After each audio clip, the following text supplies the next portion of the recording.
What's up, guys? This is Dylan from LaughSpin.com. I'm here at the Montreal Just for Laughs Comedy Festival. Sitting next to me, the one, the only, comedian Andy Kindler. Andy, how are you, sir? I'm doing very well. I didn't know that. I thought this was going to be a print interview. This is live to tape? Well, here's the deal. If this sounds okay, Yeah. we're going audio. Oh, yeah. Well, we have ambient sound. Can everybody... Would civilization, would everyone stop the world from all of what it's doing and create an artificial quiet? No, I think this is going to be perfect. No. This is going to be like the old shows that were done at the, the Sardi's or something. That's right. It's the clinking and clanking of plates. I would suggest to you, you don't have to go this way, but I would suggest to you that you do add some plate squeaking sounds. I could do that easily, and I think I'm also going to add like wildlife sounds, but I'm going to bury it. Bury it low. People, did I just hear a tiger? And they don't know. Right. And then we'll just play dumb. We'll be like, I don't know. I've been playing dumb my whole life, and it's been working very good for me. So part of the reason you're here every year at the Just for Laughs Comedy Festival. And part of the reason you're always here is to give what is called the State of the Industry address. Now, everybody at this festival obviously knows exactly what that is. Our readers, some of them are comedians, some of them are industry people, most of them are just huge comedy fans. So how would you describe to the just normal comedy fan what the State of the Industry address is? And also, some people are coin collectors, are big into it. You have philatelists. Yeah. That's clean, people. Don't even start with me. What it is that every year, it started in 1995. In 1995, I had written an article for National Lampoon called The Hack's Handbook, and I came up in 95 with a lot of people like Patton Oswalt and Blaine Capatch, a whole bunch of comedians, and I demonstrated how to be a hack comic. And then the head of the festival said, why don't you come back and do a thing next year? It was actually my manager, Bruce Smith, who came up with the idea of State of the Industry, which would be like a review of what's happened over the last year in comedy and what I felt about it. So that's basically what it's been all these years is, well, obviously not to celebrate the positive side. Right. Because who needs it? Because who needs that? Yeah, what fun is that? Now, there's no fun to it. Enjoy your things that you like on your own time. This is to point out what is terrible, what is horrible, and also the general theme being that the race to the bottom is of what happens in the entertainment industry. That good people are fooled by money, or they're fooled by fear, or their or desire for power and influence, and they are there. Any good instincts they have become subsumed. Because I know you have a lot of intellectuals. There's a lot of Mensa. There's going to be people going to Merriam-Webster in the middle of listening to this interview. You know, I always like Merriam. Not crazy about Webster. So he's so adorable. He is so adorable. You know what? And he adds his show was great. The sitcom Webster. I'm just pausing for people, not us laughing, those people at home listening to this interview, they would laugh now. That's correct. And so that's what it basically is. And so I'm trying to, it used to be, and it's changed over the years. Some years it was just me screaming and yelling about Brillstein Gray. And then some years I realized, and I've had to always attenuate it. I just want to use these words. Sure. Where I say, is what I'm doing just rage, or does it have a point? And I've had to refine it. But I'm learning now that because of the way my mind works, I have ADD, and as I say, it's not a joke. It could be a joke, but I don't have enough focus to write one about it. Right. But my mind, I work hard, and I work in spurts, and I try to watch everything. For a long time, I read the trades. And I'm so glad I stopped doing that, because I got some funny stuff from the trades. Yeah. But then it would be years of me like piling up on the floor and me wasting time. So I keep refining, but I can never master it, which is great and also makes me nervous. Yeah. This year I was less nervous going in, which was I know how to take it. You seem pretty calm for Andy Kindler. Yeah. I felt this year was the best I was because I remembered last year. What happened last year, I felt weird during it, and then afterwards I listened back and I said, well, it's not that weird. Because I made those excerpts. Yeah. That was on LaughSpin. Sure. And then I said, it's not so bad. So why am I mean, not so bad. I shouldn't be so hard on myself for the dead moments. You know? And then this year, there were dead moments, and there were things that I wanted to talk about, but I wasn't sure how to talk about it. But I was just lucky enough to go into this riff that I had pre-planned, but the riff went longer, and all of my true feelings came out, and in a way that I meant to communicate it. And then I was smart enough to not continue on afterwards, which I often do, and I just left. Right. Now, this riff you speak of, is this your closing bit on Louis Yes. C.K.? Yeah. So let's talk about that a little bit. Louis C.K. obviously at this point is one of the most, or the most beloved comedian right now. Kind of a sacred cow.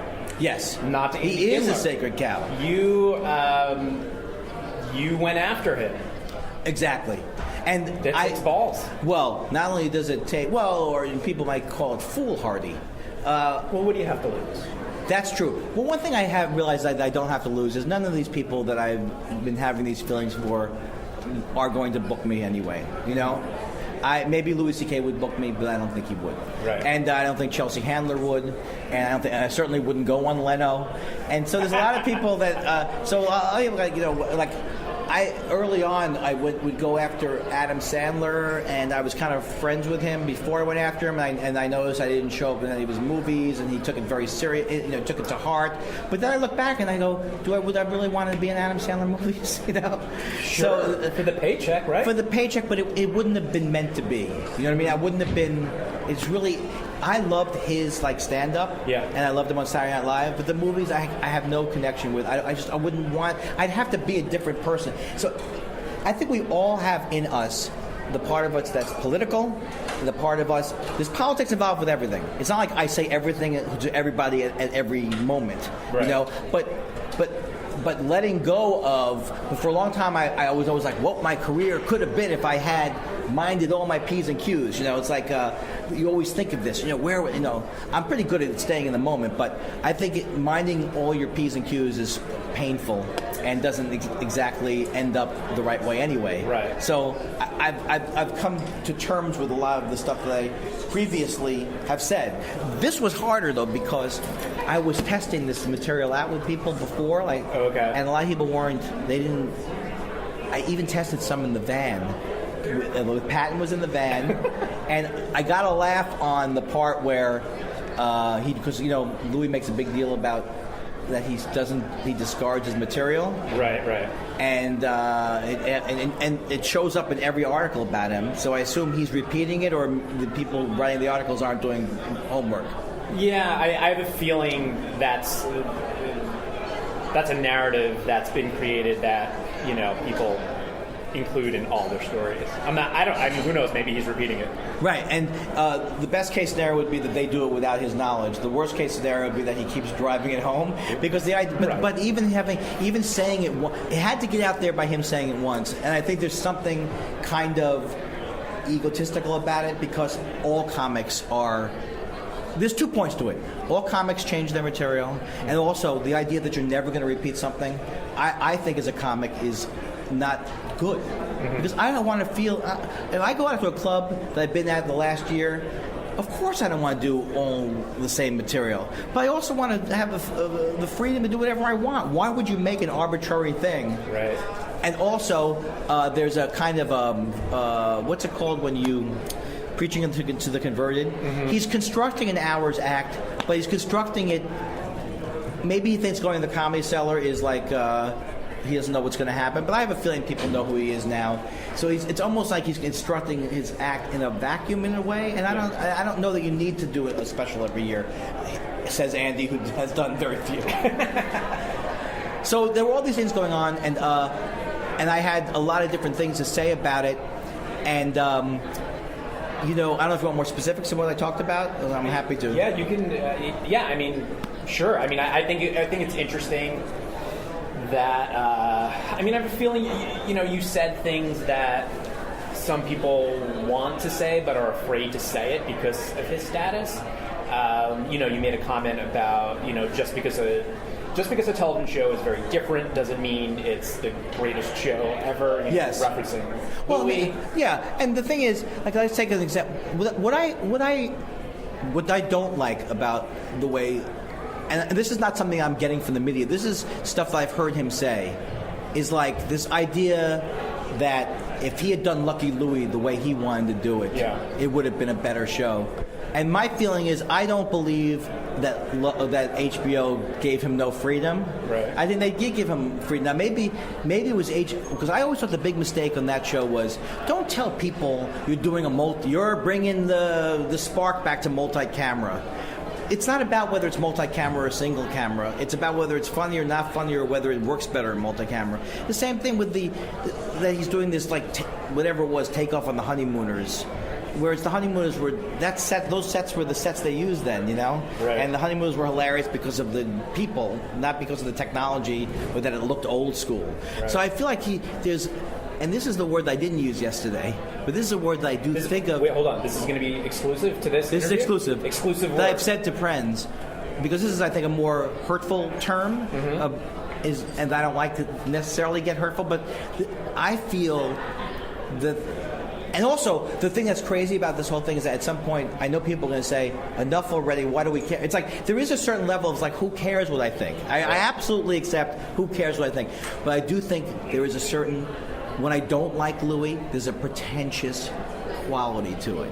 So it's like, if you were a French filmmaker 25 years ago and you're making these French films, it's coming naturally. Sometimes I feel like he wants to do something different. It's almost like someone who wants to create something subversive. To me, that's outside-in thinking. Right. You know, like, Louis, I think, is tremendously talented, and he's made me laugh really, really hard. But Louis' old act was outside-in. And by outside-in, it was like, he'll even say he hated his whole act. His old act. Right. I don't know if you remember his old act. Yeah, he was a bit more absurdist. No, clean. And then, whatever, he was influenced by Carlin or whatever to say, but I still think there's a certain outside-in quality where, and that kind of bothers me, because why do we know about how much it costs for him to have a helicopter fly away the first season, or a car to be crushed? I think he wants everyone to know that he's doing these inventive things, as opposed to just doing these inventive things and letting them be. So there's a certain media thing, and the problem with it is that some of it is not has nothing to do with him. It's not. He didn't tell the person in the New Yorker to say he's the country's best stand-up. Right. But that's a ridiculous statement for that writer to make. She doesn't know every stand-up in the country. Right. So why even say something like that? Because from a public, I'm not justifying it. I'm just saying why. From a publishing standpoint, you have to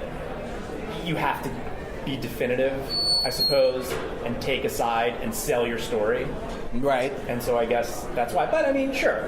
I also think it's silly just to say insulting, because to me the insulting part of it is, like, I don't think I have as big an ego as everybody else, and I think every comedian at some point you dream, like, if you're like a kid, you dream, I want to be the greatest baseball player of all time. You know? I want to be the greatest stand-up. I'm sure there's times where I go, I'm the greatest. I'm in my room. But this idea that you embrace someone and call someone the greatest, and it's like at the same time you got in Entertainment Weekly, world's greatest stand-up. So those type of things are media-generated things. But then there's other things that I just think are complete bullshit. And now maybe I'm wrong about this, but when Louis was on that plane and he tweeted horrendous things about Sarah Palin. Yeah. Hey, we're not political things. The thing about this I'm not sure is that maybe he did apologize, but I have seen no record of him saying, last night I said this and it was wrong. Yeah, I'm not sure he apologized. He said at the end of the thing, he goes, sorry for all of it, at the end of his drunken tweets. Yeah. But to me, I feel like what he did was to me, as I read it, was very disturbing. You get drunk, and when I know when I get drunk, I don't all of a sudden turn on the whole gender of people in a very strange way. So I felt like it was, if that had been me, well, I don't know if I would have said that, but I would have at least at one point said, I'm sorry for saying that. What's wrong with saying I'm sorry? And so I felt like that I don't see any comedian address that. I see nobody in the media. Actually, when he was on the Today Show, they asked about it. And what did he say? She asked if he would, if he was sorry or if he would do the jokes again, and he said, yeah. He would do the jokes again? He would not be opposed to making fun of Palin again. But he didn't make fun of Palin. Yeah. He said that something about her retarded kids. Okay, well then I'm even more angry. Let's set up the speech again. I want to do the speech again. Have you read the tweets? Sure. They're just that's not material. I know that's like Trace, and that is the other interesting part of this is, who's the first person to go and defend people when they say terrible things? Tracy Morgan says something terrible. Louis C.K. is saying he has every right to say it. Last year I said, the stage is not a magic eraser zone that allows you to say anything horrible. Bill Maher's the same way too. Bill Maher is always talking about tweets mean nothing. You shouldn't have to apologize for tweets because he can't tweet, and he's a horrible tweeter, and he says terrible things. Yeah. So I mean, sure, you can't. The stage isn't. A magic eraser. Yeah. A magic eraser. And if you're a comedian and you like you said, like Louis C.K. wasn't doing material. But my question is, it's Twitter. Just because he's a comedian, does that mean he's obligated every time he tweets something? Is he obligated to do material? Should it be funny? No. Does it need no, to be a joke? no. Can't he just go off and just say really horrible things? Yeah, but if I was let's just give an example. If I was on a plane, I started going, I'm drunk now. I believe the blacks are inferior to the whites. I really believe that. Let's say I was doing what Colin Quinn does as a joke. That Colin Quinn did that tweet one day where he says, "I'm not trying to be racist, but I believe in white power." Now that's a material, right? No, and I'm guilty a lot. I'm not guilty of it. A lot of times on Twitter, I'll almost like want to slam someone's joke. And right. I go, like, this is no. I can look back at my own tweets, and it's not good material. And I want to also just tweet, like, if I want to say I like this strawberry jam, I want to say I don't like strawberry jam, but if I did, so there's no obligation. But this is a certain common courtesy. If you say something terrible about somebody and you're okay with that, I don't think that's okay. He's allowed to do this. I'm not saying he should be imprisoned for it, but I think it kind of stinks because, and also. Not that it makes it worse. It's like Greta Van Susteren, who I can't stand. So this is the other part of what I'm saying. In what world would someone hire Louis C.K. for the Correspondents' Dinner? The guy, and I said this yesterday, does not have a political bone in his body. Once he was on Conan, and he said that he has a bit about George W. Bush driving up next to him. Yeah. And I remember this. I was going to use this for the speech. George W. Bush is driving up next to him, and his kids are in the car with him. Right. And he's like, ooh. And he reacts that way, and he goes, I can't believe it. When he was in office, I hated him. But then he says, and why did I hate him? Oh, oil. And I'm yelling at the TV, oil? How about that he invaded Iraq? Right. How about that he let Dick Cheney torture people? And I realized this guy does not know anything about politics.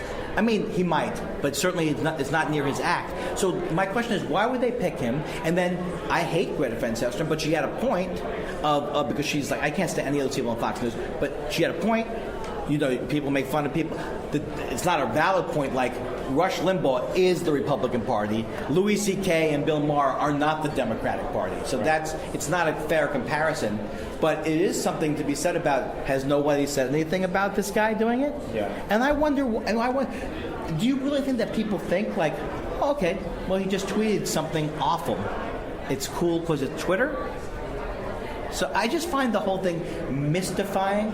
And here is, I think, the kind of the ugly underside of it all, is that comics have a knee-jerk reaction to, I don't want to be censored, right. Which I get.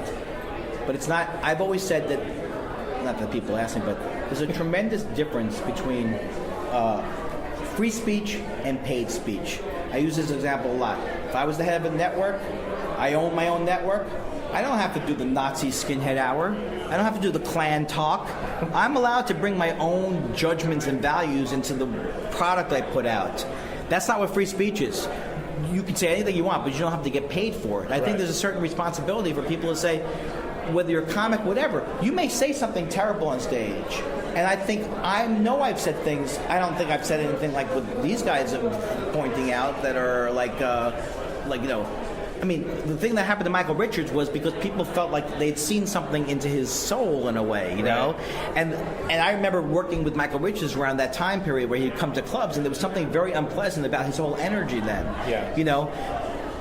That's what happens. You know, you're putting it out there. You want to email it to your friend. You want to say it in your house. It's private. You want to tweet it, then it's public. Right. So I just feel that there gets to be this well, we can't rise up against it. But the other ugliest underside is he's hugely successful. Yeah. If you look at even the Variety's list of the 10 to watch, I mean, there's funny comments. It's not that funny, but it's like Chelsea. They go Chelsea Handler. She makes $12 million a year. There's so much now that people are. Are we really celebrating the art of things, or are we really celebrating that they're successful? And I think it depends. I mean, the Louis C.K. thing is tough because he is very talented. Yeah. And that's what makes it hard. Because I said this yesterday in the room as part of my robotic rant. I love Louis C.K. I have laughed harder at Louis C.K. than I've laughed at anybody. But that does not mean that I don't think that a lot of his stuff is gratuitous. That bit that I talked about this bit where he talks about he's masturbating. He can't see his penis. Right. So he goes to the store and he says, I need reading glasses. And she goes, you're not reading, you're using this for masturbating. I don't even, maybe he could swear to me in a court of law if that's what happened. Right. But this bit, and Ken Tucker of Entertainment Weekly said it had, well, he's liked a lot of crap, Ken Tucker. He liked Jeff Dunham's pilot. As Ken Tucker apologized for loving Jeff Dunham's pilot, he also thought Bethany Frankel, you know that woman? Yeah. Is the funniest woman in the world, and she's hilarious. And well, I mean, that's the problem with Entertainment Weekly. Well, with mainstream media covering, stand-up, which, like it or not, is still kind of, compared to everything else, a fringe form of entertainment. I mean, I don't go to Entertainment Weekly to... I don't. I go to it for material. Yeah. Yeah. No, you're absolutely right about that. They just don't. They don't know the nuances of comedy. Whatever. But that's the thing, though. That bit that he does, what I said yesterday, I'll stand by that bit. That bit in the 90s, when we all formed the alternative scene, we'd say that's a hack bit. Because it's easy to get laughs talking about a penis, And that's what I think is that a lot of his stuff ends up flying out of his colon, and I think a lot of it is gratuitous. But a lot of it's real. So there's no black, and I don't live in his head. Right. So only he can know what he's doing. So what? I'm gonna let you go in a few minutes, but I want to hear. Just because it's annoying. I want to know. I want to hear about Andy Kindler. So what? I have to ask my niece, have I destroyed my career, this interview?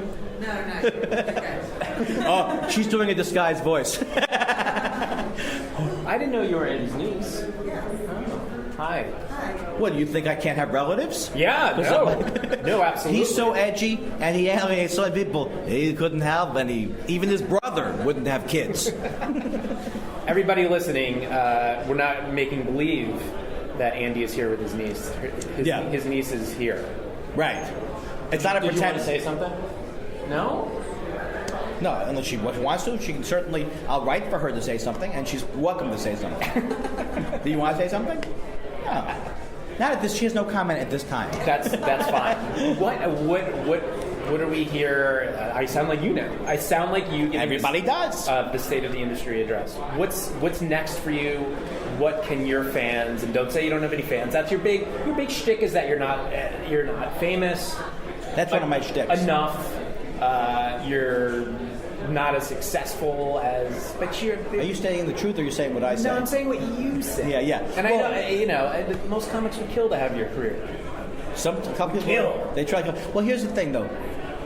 There's part of it is like that. Even if you're not, you should try not to get too taken with yourself. But for some reason, I've always hated the word fan. I don't know what it is. I mean, I've always been uncomfortable with it. So that's why even when Facebook had a fan page, I didn't like it. You're uncomfortable with it? Why? Well, because a lot of times celebrities will say, like a bad singer, like not a bad singer, but like Celine Dion will go, I hope that my fans enjoy my new direct. It's like creating as if there's a, So I admit that what are you supposed to call them?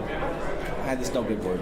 So when I really like somebody, I always go up to them and go, I'm a big fan. Sure. So it's more, there is a fake humility to it, and I love the word fan, and I hope to have a fan club.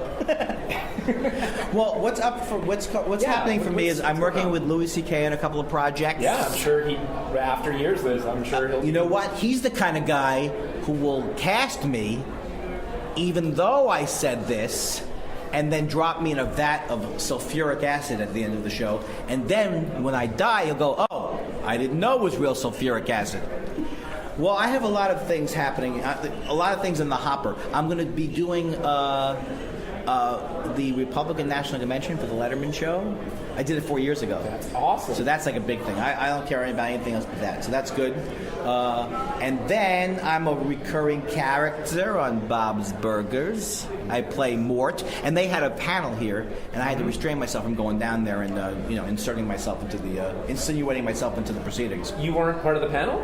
No, because I'm a recurring in there. It was for the regulars, I think. Yeah, but you're here. I'm here, but you know what it is? Maybe I don't think they needed me. I would have been there in a second if they even gave me any opportunity to like even look my way while they were planning it. I would say, hey, I'll do it. But they didn't need me, and I wouldn't want to insinuate myself in there. And but now I'm starting to. You're making me feel bad. Why wasn't I included? That's my job, to make you feel even worse about yourself than you already do. Yeah. So I have that, and then I did, but I don't want to jinx it. But I did finish an idea. I don't want to talk too much about it, but I did make a pilot for myself. I'm trying to sell. Okay. It's an Andy Kindler vehicle.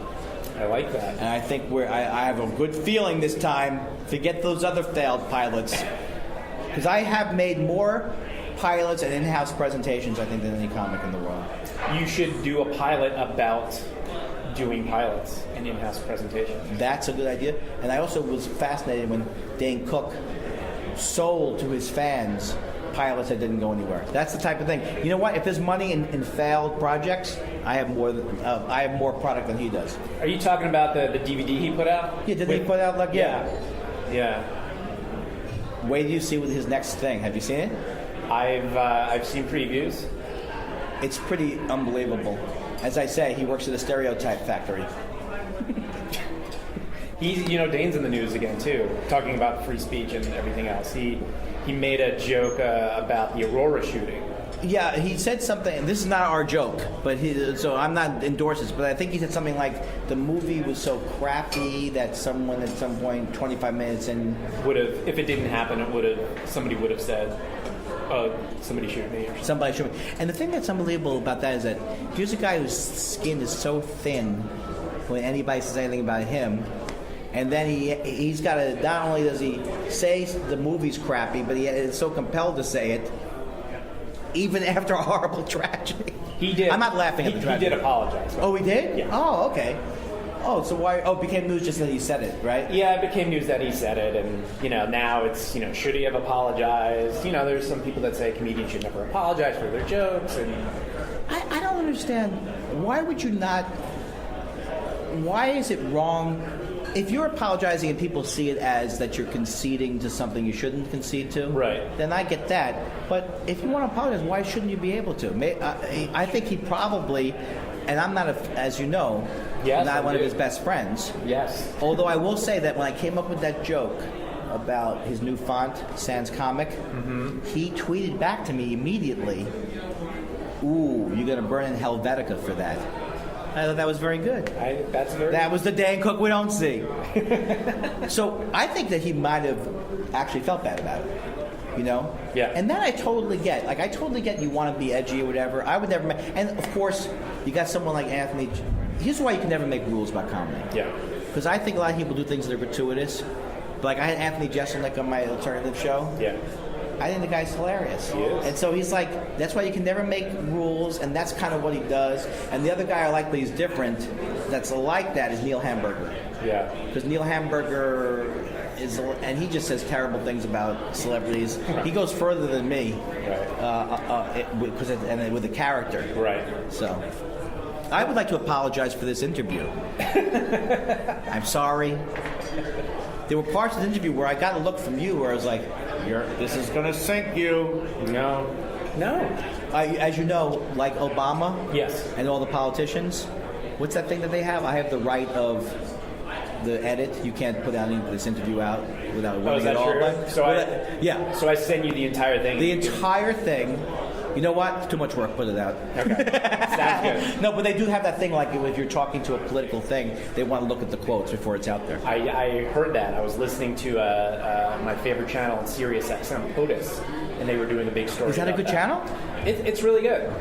It's man. excellent. Comedian Pete Dominic has a show on there. I know that guy. Yeah, I think I went on his show once. Very good comic and very good. Is he a little bit right-wingy or his own drummer? He's a liberal guy, but Why would I even say he's right-wingy? he tries to the whole POTUS channel is all about, this has become a fucking commercial for Sirius XM now. Yeah. The whole POTUS channel is all about addressing politics and not kind of being biased. And That's good. Yeah, I remember doing a show and enjoying it. I forgot what the context was. Oh, I remember we were doing a thing for Ralph Nader's, who I can't stand, but he's not involved in the it's Public Citizen. Yeah. Yeah, they had to assure me that he was not involved anymore.